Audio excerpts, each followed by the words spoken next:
कमला देवी जो कि एक छोटे से गांव में रहा करती थी। कमला देवी के पास बहुत सारी जमीन थी।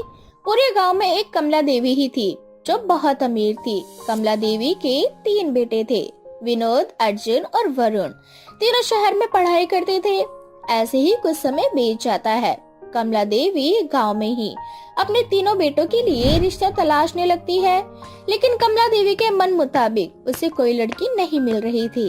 देखते ही देखते कुछ महीने गुजर जाते हैं। कमला देवी के तीनों बेटे शहर से पढ़ाई पूरी करके अपने घर वापस आ जाते हैं। कमला देवी जैसे ही दरवाजा खोलती है, वो देखती है कि तीनों बेटों के गले में वरमाला थी और वो तीनों अपनी अपनी पत्नियों के साथ जोड़े में खड़े थे। ये देखकर कमला देवी को बहुत गुस्सा आता है और वो अपने बेटों को गुस्से में कहती है, यहाँ कोई टीवी सीरियल का नौटंकी चल रहा है क्या, जो तुम तीनों गले में ये टुनटुना बांधे हुए अपनी अपनी हीरोइन उठाकर यहाँ ले आए? ये कौन है?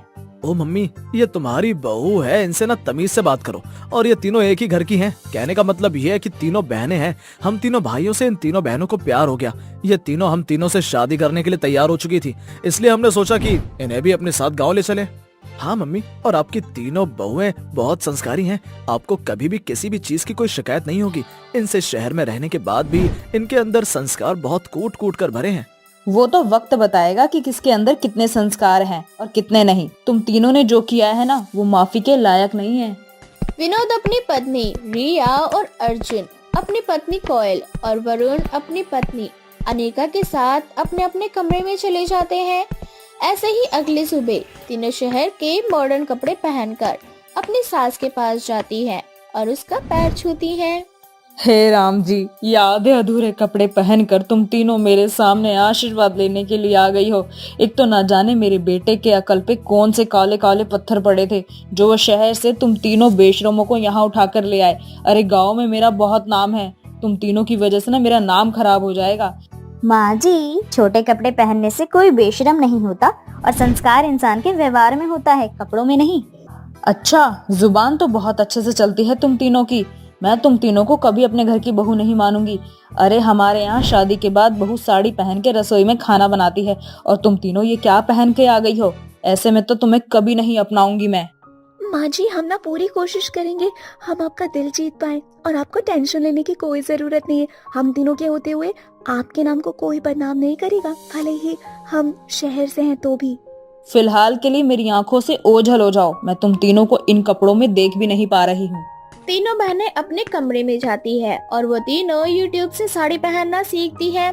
साड़ी पहनकर गांव के कल्चर के हिसाब से वो रसोई में जाकर खाना बनाती है। वो तीनों खाने में मीठा बनाती है और अपनी सास को खिलाते हुए अपनी सास से कहती है, माँ जी, ये देखिए, ससुराल में पहले दिन बहू कुछ मीठा बनाती है, इसीलिए हम तीनों बहुएं ने आपके लिए गाजर का, सूजी का और मूंग दाल का हलवा बनाया है। इसे खाकर देखिए और बताइए कि कैसा बना है। अरे वाह, हलवा तो बहुत टेस्टी बनाया है तुम तीनों ने। लग रहा है किसी रेस्टोरेंट से मंगाया है।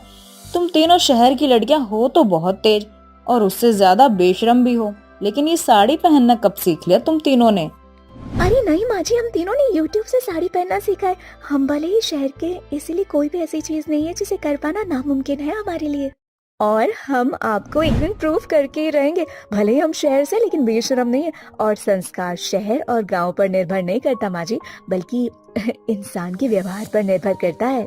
अब ऐसे ही कुछ दिन बीत जाते हैं। एक दिन कमला अपनी तीनों बहुओं से कहती है, कल घर में सत्यनारायण भगवान की पूजा है। आसपास के बहुत से लोग आएंगे, तो मुझे शिकायत का बिल्कुल मौका मत देना।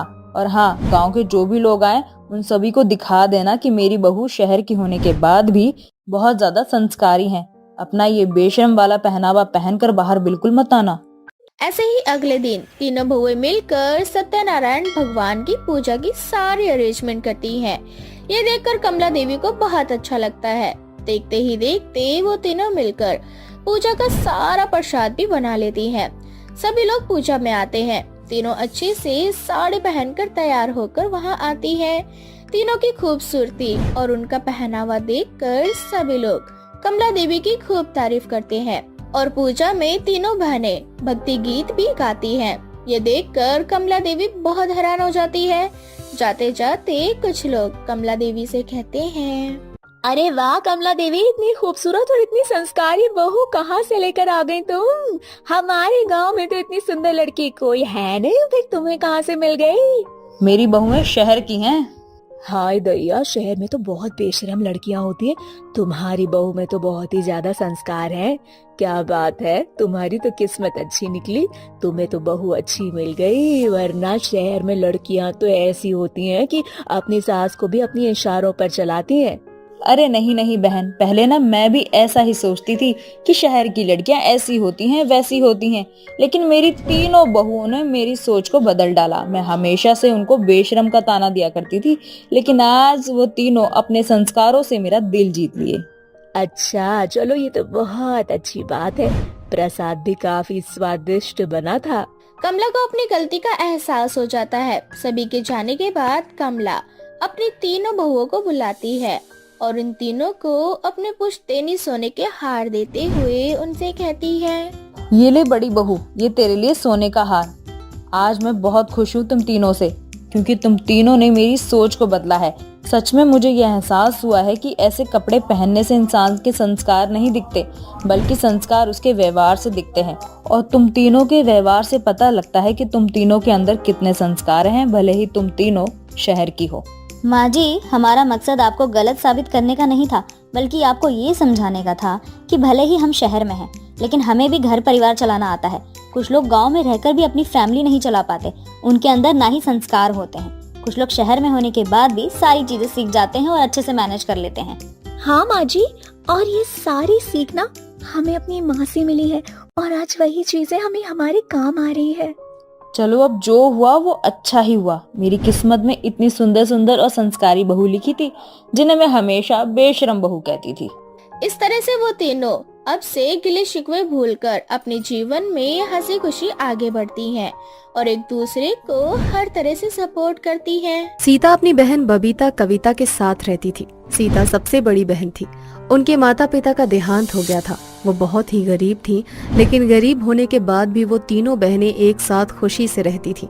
ऐसे ही एक दिन सीता अपनी बहन बबीता के साथ मार्केट जाती है और सब्जियां खरीदने लगती है कि तभी मार्केट में रेहान नाम का एक लड़का सीता से टकरा जाता है। सीता को देख रेहान के मन में उसके लिए प्यार की घंटी बज जाती है, और जैसे ही रेहान की सीता से टक्कर होती है, वैसे ही सीता गुस्से में बौखलाते हुए रेहान से बोलती है, अंधे हो गए हो क्या जो मुझे टक्कर मार के चल रहे हो? अरे मैडम, मुझसे गलती हो गई। और रही देखने की बात, अब तो मैंने तुम्हें देख लिया है। तुम्हें देखने के बाद तो मुझे कुछ दिख ही नहीं रहा। ये क्या बकवास कर रहे हो तुम? रेहान को सीता से पहली ही नजर में प्यार हो जाता है। सीता उसे सुनाती रहती है, लेकिन रेहान मुस्कुराकर उसकी सारी चीजें सुनता रहता है कि तभी एक चोर आता है और सीता का पर्स छीन कर ले जाता है। लेकिन रेहान भी बहुत तेज था। रेहान दौड़ते हुए उस चोर का पीछा करता है और थोड़ी देर बाद वो चोर तक पहुंच जाता है, जिसके बाद रेहान उस चोर को बहुत मारता है और सीता का पर्स सीता के हाथ में थमा देता है। ये देखकर सीता की नजरें अब झुक जाती हैं और वो उसे धन्यवाद करती है। मुझे माफ कर दो, तुम तो एक भले आदमी निकले, लेकिन मैं तुम्हें कितना गलत समझ रही थी। कोई बात नहीं मैडम, गलतियां तो इंसान से ही होती हैं। खैर छोड़ो इन बातों को। वैसे तुम्हारा नाम क्या है? सीता। सीता नाम है मेरा। इतना कहकर सीता अपनी बहन बबीता के साथ घर चली जाती है। तो वहीं दूसरी तरफ रेहान को तो अब सीता का ही ख्याल सताने लगता है, और इस तरह रेहान एक बार फिर अगले दिन उसी मार्केट में जाता है जहां सीता उसे मिली थी। और कुदरत का करिश्मा तो देखो, सीता एक बार उसे फिर मिल जाती है और इस तरह उन दोनों की मुलाकात बढ़ती जाती है। एक दूसरे के लिए वो दोनों बहुत ही खास बन गए। ऐसे ही एक दिन सीता खुद से कहती है, बबीता और कविता को रेहान के बारे में बता देती हूँ, लेकिन मैं उनसे क्या कहूँगी? उनकी बड़ी बहन किसी लड़के से प्यार करती है। हे भगवान, अगर मैं शादी करके चली गई तो मेरी दोनों बहनों का क्या होगा? सीता खुद से बात कर ही रही होती है कि तभी उसकी दोनों बहनें बबीता और कविता वहाँ पर आ जाती हैं और उसकी बातें सुन लेती हैं और अपनी बहन सीता से बोलती हैं, अरे सीता दीदी, तुम हमारी चिंता क्यों करती हो? हाँ, बबीता सही बोल रही है। आपने हमारी सारी खुशियां हम पर कुर्बान कर दी है, तो हमारा फर्ज नहीं बनता कि हम आपको समझे? उन दोनों की बातें सुनकर सीता की आंखों में आंसू आ जाते हैं और वो अपनी दोनों बहनों को गले से लगा लेती है। और थोड़ी देर बाद सीता रेहान को फोन करके अपने घर बुलाती है और अपनी दोनों बहनों से मिलवा देती है। और इस तरह अब रेहान सीता के पास आकर बैठ जाता है और सीता से बातें करने लगता है, लेकिन सीता उसकी बातों का जवाब नहीं देती। सीता को परेशान देखकर रेहान कहता है, क्या हुआ सीता, तुम इतनी परेशान क्यों दिखाई दे रही हो? रेहान, मेरे मम्मी पापा नहीं है, अब मैं इन दोनों को छोड़कर तुमसे शादी नहीं कर सकती। उसकी बात सुनकर रेहान कुछ नहीं कहता और चुपचाप वहां से उठकर अपने घर चले जाता है। एक तरफ तो सीता अब उदास रहने लगती है, तो वहीं दूसरी तरफ रेहान अपनी माँ से कहता है, माँ, मुझे शादी करनी है। राम राम, कैसे बात करत है तू? तेरे दो बड़े भैया हैं, मैं उनकी शादी ना कराऊं, पहले तेरी शादी करा दूं हैं? उनके लिए भी मैंने 2 लड़की ढूंढी है। मैं जिससे प्यार करता हूँ उसी की दोनों छोटी बहनें हैं। अच्छा ठीक है, अब तू इतना कह रहा है और तूने अपने दोनों भाइयों के लिए लड़की ढूंढ दी है, तो तुम तीनों की शादी एक ही साथ करवा दूंगी मैं। इतना कहकर रेहान अगले दिन अपनी माँ और अपने दोनों भाई विक्रम और विनय के साथ सीता के घर पहुँच जाता है। ये सब देखकर सीता थोड़ा हैरान हो जाती है और रेहान से पूछती है, रेहान, ये सब क्या है? कौन है ये? सीता, ये मेरी माँ है और ये दोनों मेरे भाई हैं। तुम्हें फिक्र होती थी ना कि तुम्हारे जाने के बाद तुम्हारी दोनों बहनों का क्या होगा, तो मैं तुम्हें बता दूं कि मेरे दोनों भाई तुम्हारी दोनों बहनों से शादी करने के लिए तैयार हैं। क्या अभी तुम मुझसे शादी नहीं करोगी? रेहान और सीता की बातें सुन कविता और बबीता कहते हैं, रेहान जीजू, हम अपनी दीदी की खुशी के लिए कुछ भी कर सकते हैं, तो शादी क्या है? और वैसे भी शादी कोई बड़ी बात थोड़ी ना है, और अच्छी बात तो ये है कि हम शादी के बाद भी एक साथ रहेंगे। इतना कहकर अब सभी लोग राजी खुशी से शादी के लिए तैयार हो जाते हैं और अगले कुछ दिनों बाद उन तीनों की शादी हो जाती है। सीता, बबीता और कविता तीनों ही अपने घर की जिम्मेदारियां अच्छे से संभाल लेती हैं, लेकिन उन तीनों की सास कांता को तीनों लड़कियां बिल्कुल भी पसंद नहीं थी और इसीलिए कांता हमेशा आए दिन उन तीनों को एक साथ ताने मारा करती थी और उन पर बहुत अत्याचार करती थी। एक दिन की बात है, शाम के 4 बज रहे थे। कांता चिल्लाते हुए उन तीनों से बोलती है, अरे ओ करमजली मनहूस, मेरी तीनों बहुएं कहाँ मर गईं? शाम के 4 बज गए हैं, लेकिन चाय की प्याली अभी तक मेरे पास नहीं आई है। साथ ही साथ मेरे पैरों में इतना दर्द है। अरे तुम्हारे मरे हुए माँ बाप मेरे हाथ पैर दबाएंगे क्या? अपनी सास को चिल्लाता हुआ देख तीनों बहुएं दौड़ी हुई आती हैं और कहती हैं, मम्मी जी, क्या हो गया? सीता आपके लिए चाय ला रही है। कुछ ही देर में सीता चाय लेकर आती है और अपनी सास के हाथ में थमा देती है। कविता अपनी सास के पैर दबाती है और सीता अपनी सास के हाथों को दबाती है। बबीता अपनी सास का सर दबाती है, लेकिन कांता को तो सास होने का धौंस जमाना ही था। जैसे ही कांता चाय की एक घूंट पीती है और कविता को लात मारते हुए कहती है, छी छी छी, इतनी घटिया चाय मैंने आज तक नहीं पी। पर मम्मी जी, मैंने तो चाय बिल्कुल सही बनाई थी। अच्छा, तो तू मुझसे जबान लड़ाएगी? रुक जा, आज मैं तुम तीनों को अच्छा सबक सिखाऊंगी। इतना कहकर एक बार फिर कांता कविता को लात मारती है और लाठी से उन तीनों को एक साथ बेरहमी से पीटने लगती है। वो उन तीनों को पीट ही रही होती है कि तभी सीता, कविता और बबीता के पति वहां पर आ जाते हैं, जहां अपनी माँ के हाथों में अपनी पत्नियों को पीटता हुआ देख तीनों बौखला जाते हैं और गुस्से में अपनी माँ से कहते हैं, माँ, ये क्या कर रही हो तुम? अरे अपनी बहू के साथ कोई इस तरह का व्यवहार कैसे करता है? ये तो इंसान है, तुम इन्हें इस तरह जानवरों की तरह क्यों पीट रही हो? तुम्हारी पत्नियों ने तो मेरा जीना हराम कर रखा है। आज मैं इन तीनों को नहीं छोड़ूंगी। एक तो ये दहेज लेकर नहीं आई, पता नहीं किस अनाथ को तुमने मेरे माथे मर दिया है। ये सुनते ही विक्रम कहता है, बस माँ, बहुत हो गया। अब तीनों भाई अपनी पत्नियों के साथ इस घर में एक पल भी नहीं रुकेंगे, समझी तुम? इतना कहकर वो तीनों भाई अपनी अपनी पत्नियों को लेकर घर छोड़कर हमेशा के लिए चले जाते हैं। ये देखकर रेहान की माँ को एक सदमा लगता है और वो सदमे से बीमार हो जाती है। अफसोस की बात ये थी कि अब रेहान की माँ को देखने वाला कोई नहीं था। खुद को इस तरह लाचार देख कांता को बहुत अफसोस होता है और वो खुद से कहती है, हे भगवान, मैंने अपनी बहुओं की कीमत नहीं पहचानी।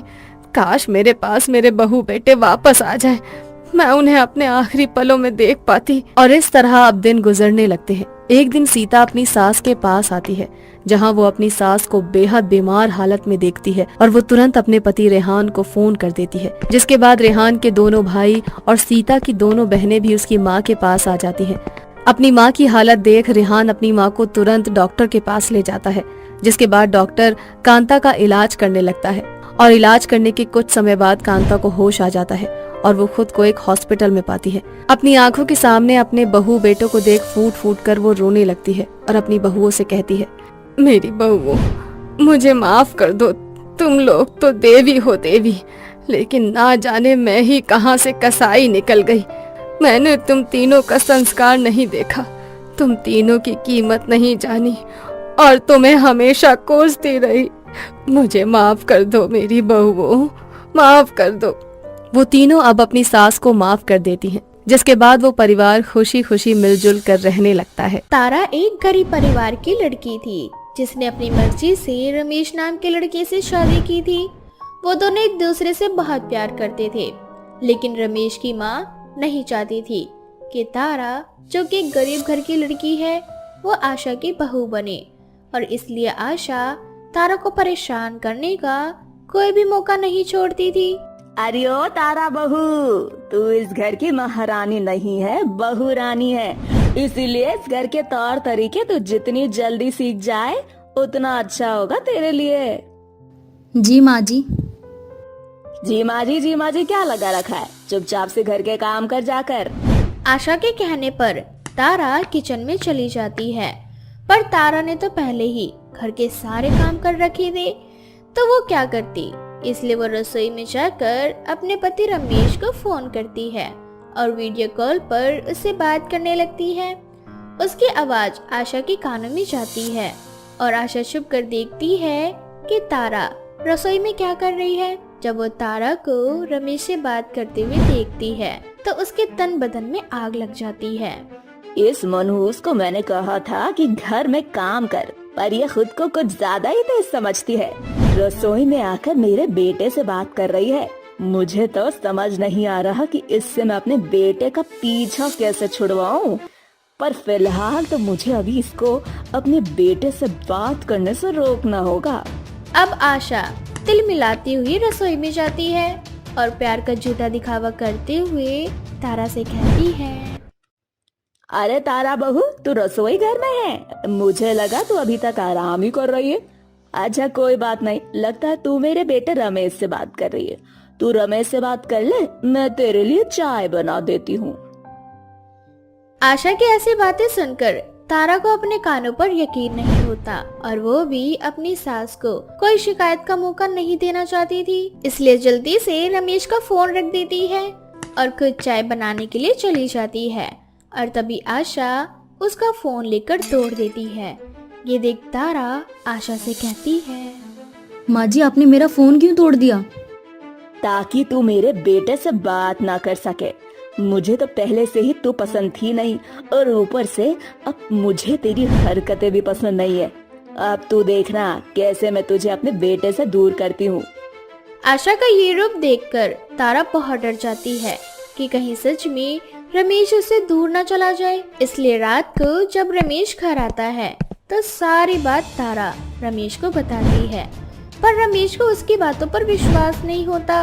और तभी वहाँ आशा आ जाती है और रमेश से कहती है, रमेश बेटा, शर्मा अंकल ने तेरे लिए एक कंपनी में बात की है, इसीलिए तुझे शहर जाना पड़ेगा नौकरी करने के लिए। वो कंपनी बहुत अच्छी है। देख बेटा, ये मेरी इज्जत का सवाल है, इस बार मेरा कहना मत टालना। माँ, मुझे तारा मिल चुकी है, इसलिए अब मैं आपका कहाँ मानूंगा। आप बेफिक्र रहिए, बस आपसे एक गुजारिश है, मेरे जाने के बाद आप मेरी तारा का ख्याल रखना, ये बहुत मासूम है। रमेश बेटा, तू चिंता मत कर, अब तारा भी तो मेरी बहू है ना। पता है माँ।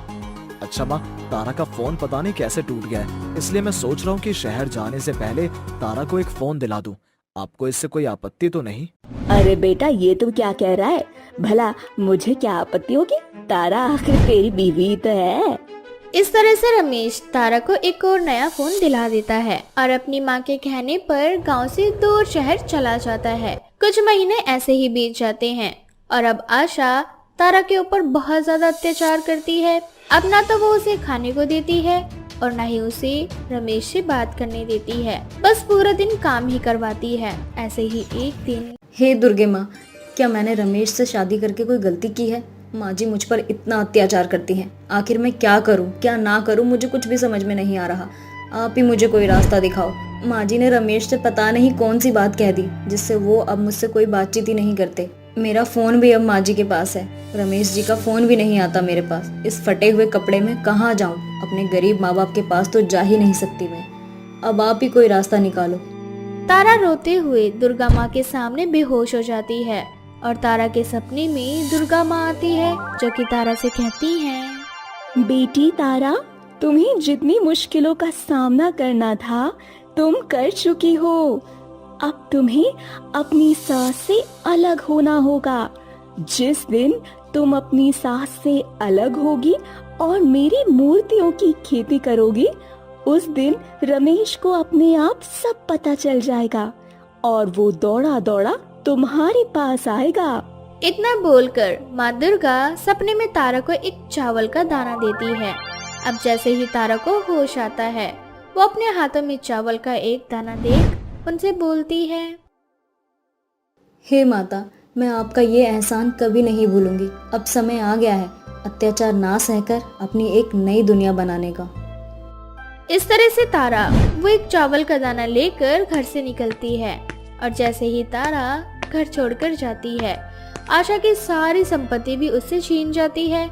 वहीं दूसरी ओर जहाँ पूरे खेत की खेती करके तारा दाने के रूप में सिर्फ एक चावल का दाना डालती है, तो वहीं बेचारी आशा एक एक दाने की मोहताज हो जाती है और लोगों से भीख मांगने लगती है। पर इन सब से बेखबर तारा जब अगली सुबह अपने खेत को देखने जाती है, तो वो देखती है कि उसके खेत में कई सारे भगवान की मूर्तियां हैं, जो कि आपस में बात कर रहे हैं। जादुई मूर्तियों की खेती देख तारा को अपनी आंखों पर विश्वास नहीं होता, जिसमें से एक मूर्ति तारा से कहती है, तारा मेरी बच्ची, हैरान क्यों होती हो? भूल गई जब माँ दुर्गा स्वयं तुम्हारे सपने में आई थी? ये उसी जादुई दाने का कमाल है और ये सारी ही मूर्तियाँ जादुई है। इन जादुई मूर्तियों को तुम बेच सकती हो। मेरे पास तो एक ही चावल का दाना था और मैं उससे खेती कर चुकी हूँ, और अगर मैंने इन सभी मूर्तियों को बेच दिया तो मैं उन पैसों से आजीवन अपना गुजारा नहीं कर सकती। तारा मेरी बच्ची, हम जादुई मूर्तियाँ हैं। तुम जिस जगह से मूर्ति को निकाल कर बेचोगी, उस जगह एक और नई मूर्ति पैदा होगी और इस तरह से तुम्हारी जादुई मूर्ति की खेती आजीवन तुम्हारे साथ ही रहेगी। तुम्हारे पति की आंखों पर जो तुम्हारी सास ने पट्टी बांधी है वो हट जाएगी और तुम्हारी सास को भी अकल आ जाएगी। बहुत जल्द तुम्हारे जीवन में खुशियाँ आने वाली है मेरी बच्ची, पर इसके लिए तुम्हें अपनी की हुई खेती की कटाई करनी होगी। इसीलिए तुम इस खेत की सारी मूर्तियों को बेच दो ताकि नई मूर्तियों के साथ तुम्हारे जीवन का नया सूर्य उदय भी हो। मूर्तियों की बात सुनकर तारा बिल्कुल ऐसा ही करती है और अपनी जादुई मूर्तियों की खेती में से सारी मूर्तियां निकाल कर बेच देती है।